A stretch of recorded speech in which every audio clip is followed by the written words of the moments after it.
Ce que je vais te dire va peut-être te déranger, parce que personne n'a envie d'admettre qu'il s'est mis dans une relation qui le détruit.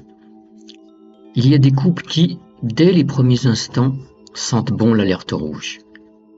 Mais on s'y engage, par amour, par espoir, par naïveté.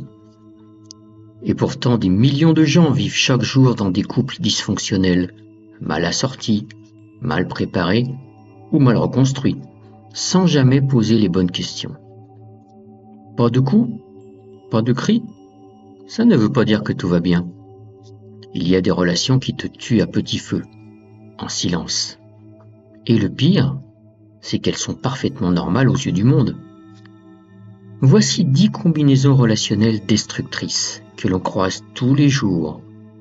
Des couples qui n'explosent pas toujours, mais qui, en silence, se consument et te mènent droit dans le mur.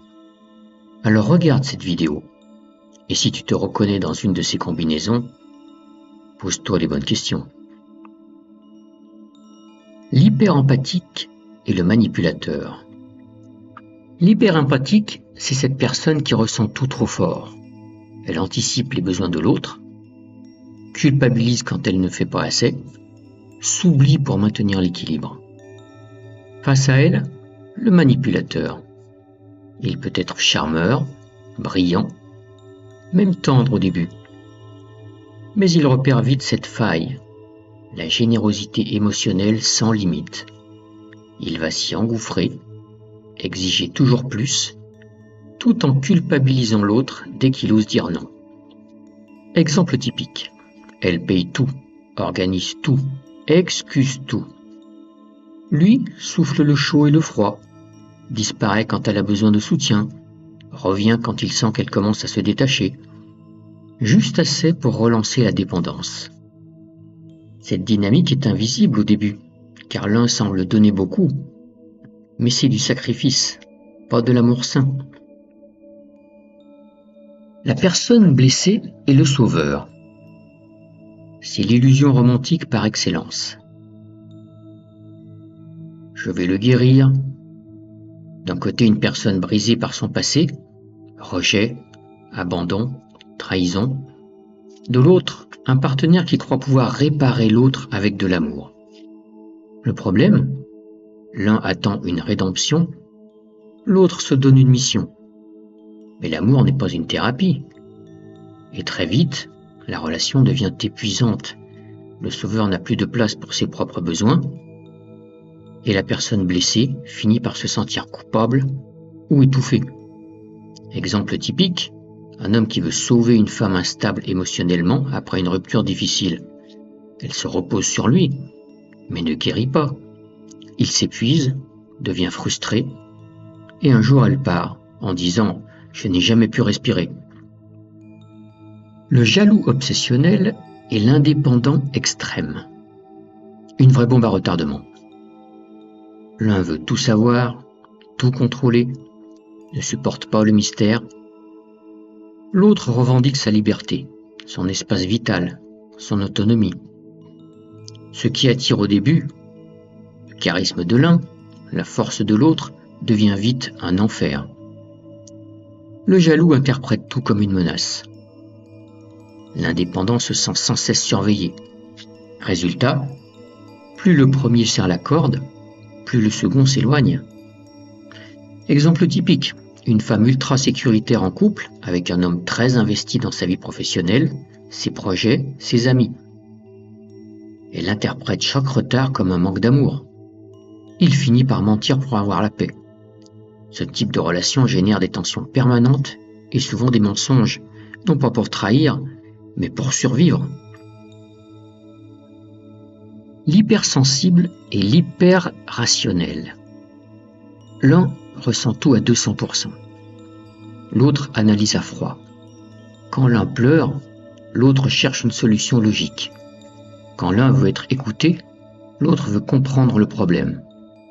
Au quotidien, ce duo peut vite se transformer en champ de bataille émotionnel.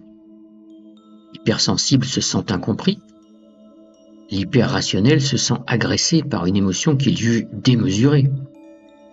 Exemple typique, une femme qui pleure parce qu'elle se sent délaissée. Et son conjoint qui répond « Mais je ne t'ai rien fait de mal ». Deux vérités parallèles, aucune écoute réelle. Le dépendant affectif est le fuyant émotionnel, une alchimie toxique, qui attire pourtant très fort. Le dépendant affectif cherche l'union, la fusion, la confirmation constante qu'il est aimé. Le fuyant, lui, a besoin de silence, d'espace, d'absence d'intrusion. Ce duo forme une poursuite émotionnelle sans fin. Plus l'un réclame, plus l'autre s'éloigne. Et plus l'autre fuit, plus l'un panique. Exemple typique, elle l'appelle 10 fois par jour, envoie des messages du type « Tu m'aimes encore ? Tu penses à moi ?» Lui ne répond pas, ou répond froidement. Elle pleure, s'accroche encore plus. Il disparaît, puis revient, par manque, mais jamais par engagement sincère. Ce type de relation crée une boucle de douleur. Le dépendant s'accroche à quelqu'un qui ne veut pas être attrapé, et le fuyant se sent pris au piège alors même qu'il ne voulait pas faire de mal. Le gentil garçon et la femme instable. Le gentil garçon pense que l'amour, c'est donner, être patient, calme, présent. Et c'est vrai, sauf quand il tombe sur une femme instable émotionnellement, qui confond intensité avec chaos et qui a besoin de friction pour se sentir vivante. Ce type de relation vire vite au cauchemar pour l'homme. Il encaisse, relativise, pardonne, espère qu'elle changera avec le temps. Elle explose, revient, teste ses limites. Ce n'est pas de la méchanceté, c'est une blessure, une faille, mais c'est lui qui en paye le prix. Exemple typique, il l'invite à dîner, tout est prêt, calme, doux. Elle arrive, froide, puis elle explose en reproches absurdes. « Tu veux m'acheter avec ça ?» Il ne comprend pas, il croit qu'il a mal fait. En fait, il n'a juste jamais pu être aimé pour ce qu'il est. La violence ici n'est pas physique, mais morale. L'homme se vide, peu à peu, et perd sa confiance en lui. L'hypercontrôlant est la personne soumise.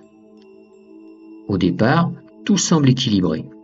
L'un prend les décisions, l'autre suit. En apparence, d'accord ? Mais ce n'est pas un partenariat, c'est une emprise douce. Celui qui contrôle pense protéger, guider, mais il empêche, il étouffe. Et la personne soumise n'est pas dupe. Elle sent petit à petit qu'elle n'existe plus, qu'elle a perdu sa spontanéité, qu'elle demande l'autorisation pour être elle-même. Alors un jour, elle explose, ou elle fuit. Exemple typique, elle ne porte plus ce qu'elle aime, ne sort plus sans lui, n'a plus d'avis personnel. Lui justifie tout. Je veux juste te protéger. Je t'aime trop pour te laisser faire n'importe quoi. Un jour, elle claque la porte. Et il tombe des nues. Ce duo se construit souvent sur une fausse sécurité, mais finit dans une guerre larvée ou une trahison brutale. Deux traumatisés non guéris. C'est une relation miroir. Deux personnes, abîmées par la vie, se reconnaissent, se comprennent, se touchent dans leur douleur. Mais au lieu de se réparer, elles se déclenchent mutuellement. Chaque conflit réveille une vieille blessure. Chaque silence devient une angoisse. Et l'amour se transforme en champ de mine émotionnel. Exemple typique, lui a été trahi dans sa jeunesse. Elle a connu la violence dans une relation précédente. Chacun voit dans l'autre un refuge. Mais au moindre malentendu, les peurs ressurgissent. Il devient parano. Elle devient agressive et la guerre commence, même sans le vouloir. Ce genre de couple n'est pas voué à l'échec, à condition que chacun travaille sur lui avant d'attendre que l'autre le sauve. Le romantique absolu est le blasé du couple. L'un rêve encore au grand amour, aux gestes tendres, aux surprises, à la magie. L'autre n'y croit plus. a connu trop de déceptions, ne veut plus se prendre la tête. Et ce déséquilibre tue la relation à petit feu. Exemple typique, elle prépare un week-end surprise, il répond « Tu veux qu'on parte où? T'es pas sérieuse là ?»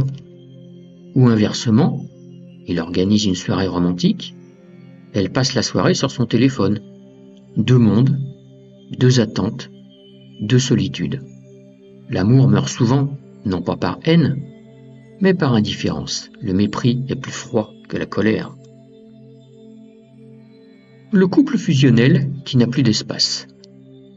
Ah, la passion, l'ivresse des débuts, on fait tout ensemble, on dort ensemble, on mange ensemble, on respire ensemble. Mais à force de fusionner, on se perd. Il n'y a plus de jeu, il n'y a plus que nous, jusqu'à ce que ça implose. Exemple typique, ils ne se disputent jamais, jusqu'au jour où tout éclate d'un coup. Elle veut sortir seule, il se vexe, il parle à une amie, elle panique. Chaque geste devient une trahison, et chacun se rend compte qu'il a étouffé pour être ensemble. Ce genre de couple ne meurt pas de conflit, mais d'asphyxie. L'amour ne devrait jamais coûter son identité. Si tu t'es reconnu dans une de ces combinaisons, pas de panique. Le but de cette vidéo, ce n'est pas de juger, c'est d'éveiller. Car les relations toxiques ne viennent pas toujours de la malveillance, mais souvent de l'inconscience. Le problème, ce n'est pas d'avoir une faille.